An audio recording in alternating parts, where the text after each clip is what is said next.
Hi, Pop-Tarts! Back for the Quarantine Read Aloud series, chapter book edition. Today, we will be reading Chapter 5 of L. Frank Baum's The Wizard of Oz. Chapter 5 is entitled The Rescue of the Tin Woodman. Hope you love it. When Dorothy awoke, the sun was shining through the trees, and Toto had long been out chasing birds around him. There was the Scarecrow, still standing patiently in his corner, waiting for her. "We must go and search for water," she said to him. "Why do you want water?" he asked. "To wash my face clean after the dust of the road, and to drink, so the dry bread will not stick to my throat." "It must be inconvenient to be made of flesh," said the Scarecrow thoughtfully, "for you must sleep and eat and drink. However, you have brains, and it is worth a lot of bother to be able to think properly." They left the cottage and walked through the trees until they found a little spring of clear water where Dorothy drank and bathed and ate her breakfast. She saw there was not much bread left in her basket, and the girl was thankful the Scarecrow did not have to eat anything, for there was scarcely enough for herself and Toto for the day. When she had finished her meal and was about to go back to the road of yellow brick, she was startled to hear a deep groan nearby. "What was that?" she asked timidly. "I cannot imagine," replied the Scarecrow, "but we must go and see." Just then another groan reached their ears, and the sound seemed to come from behind them. They turned and walked through the forest a few steps when Dorothy discovered something shining in a ray of sunshine that fell between the trees. She ran to the place and then stopped short with a little cry of surprise. One of the big trees had been partly chopped through, and standing beside it with an uplifted axe in his hands was a man made entirely of tin. His head and arms and legs were jointed upon his body, but he stood perfectly motionless, as if he could not stir at all. Dorothy looked at him in amazement, and so did the Scarecrow, while Toto barked sharply and made a snap at the tin's legs, which hurt his teeth. "Did you groan?" asked Dorothy. "Yes," answered the Tin Man, "I did. I've been groaning for more than a year, and no one has ever heard me before or come to help me." "What can I do for you?" she inquired softly, for she was moved by the sad voice in which the man spoke. "Go get an oil can and oil my joints," he answered. "They are rusted so badly that I cannot move them at all. If I am well oiled, I shall soon be all right again.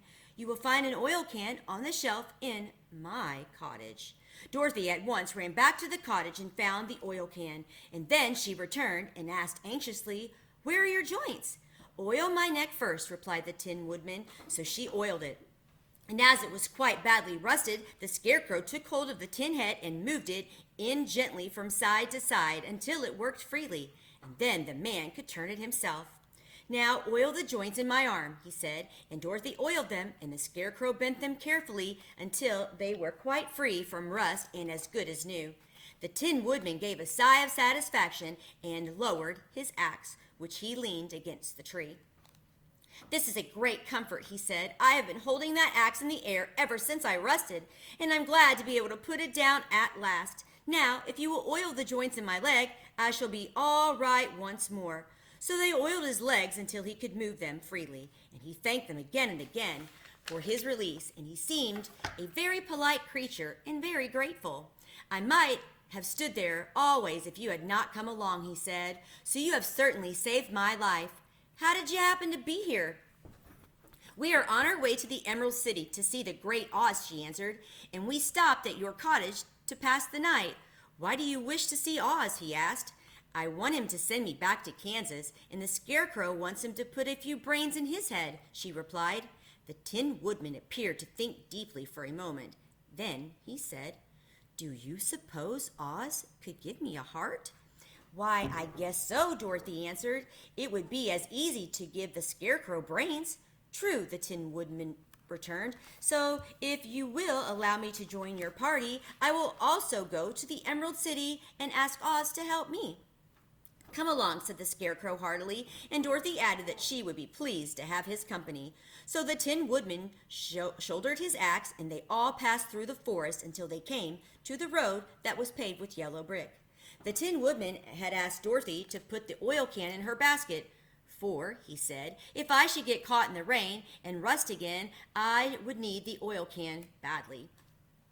It was a bit of good luck to have their new comrade join the party, for soon after they had begun their journey again, they came to a place where the trees and branches grew so thick over the road that the travelers could not pass.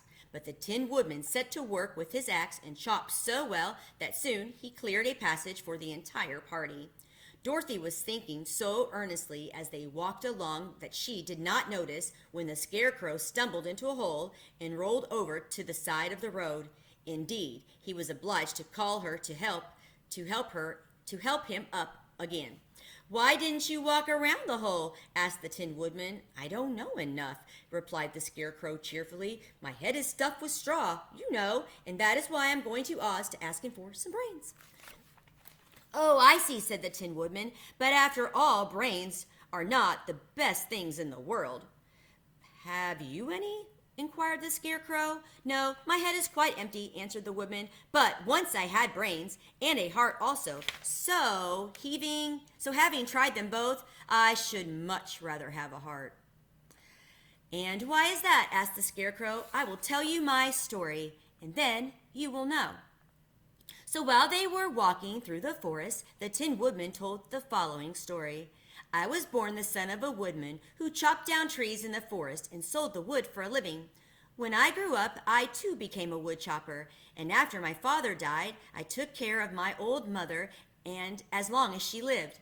Then I made up my mind that instead of living alone, I would marry, so that I might not become lonely. There was one of the Munchkin girls who was so beautiful that I soon grew to love her with all of my heart. She, on her part, promised to marry me as soon as I could earn enough money to build a better house for her.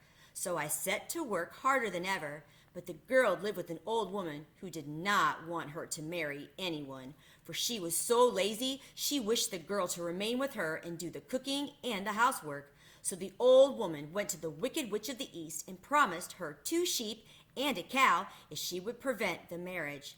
Thereupon the Wicked Witch enchanted my axe, and when I was chopping away at my best one day, I was anxious to get the new house and my wife as soon as possible. The axe slipped all at once and cut off my leg. Then at first seemed a great misfortune, for I knew a one-legged man could not do very well as a woodchopper. So I went to the tinsmith and had him make me a new leg out of tin. The leg worked very well once I was used to it, but my action angered the Wicked Witch of the East, for she had promised the old woman I should not marry the pretty Munchkin girl. When I began chopping again, my axe slipped and cut off my right leg. Again, I went to the tinner, and again he made me a leg out of tin. After this enchanted axe cut off my arms, one after the other, but nothing daunted, I had them replaced with tin ones. The Wicked Witch then made the axe slip and cut off my head. And at first I thought that was the end of me, but the tinner happened to come along, and he made me a new head out of tin. I thought I had beaten the Wicked Witch then, and I worked harder than ever, but little I knew how cruel my enemy could be. She thought of a new way to kill my love for the beautiful Munchkin maiden, and made my axe slip yet again, so that it cut right through my body, splitting me into 2 halves. Once more the tinner came to my help and made me a body of tin, fastening my tin arms and legs and head to it by means of joints, so that I could move around as well as ever. But alas, I now have no heart, so that I lost all my love for the Munchkin girl and did not care whether I married her or not. I suppose she is still living with the old woman, waiting for me to come after her. My body shone so brightly in the sun that I felt very proud of it, and did not matter now if my axe slipped, for it could not cut me. There was only one danger, that my joints would rust. But I kept an oil can in my cottage and took care to oil myself whenever I needed it. However, there came a day when I forgot to do this, and, being caught in a rainstorm, before I thought of the dangers, my joints had rusted, and I was left to stand in the woods until you came to help me. It was a terrible thing to undergo, but during the year I stood there, I had time to think that the greatest loss I had known was the loss of my heart. While I was in love, I was the happiest man on earth. But no one can love who has not a heart. And so I am resolved to ask Oz to give me one. If he does, I will go back to the Munchkin maiden and marry her. But Dorothy and the Scarecrow had been greatly interested in the story of the Tin Woodman, and now they knew why he was so anxious to get a new heart. All the same, said the Scarecrow, I shall ask for brains instead of a heart, for a fool would not know what to do with a heart if he had one. I shall take the heart, returned the Tin Woodman, for brains do not make one happy, and happiness is the best thing in the world. Dorothy did not say anything, for she was puzzled to know which of her two friends was right, and she decided if she could only get back to Kansas and Aunt Em, it did not matter so much whether the Woodman had no brains and the Scarecrow had no heart, or each got what he wanted. What worried her most was that the bread was nearly gone, and another meal for herself and Toto would empty the basket. To be sure, neither the Woodman nor the Scarecrow ever ate anything, but she was not made of tin nor straw, and could not live unless she was fed. And that concludes Chapter 5. We'll see you back here for Chapter 6, and we'll meet the lion. Have a great day.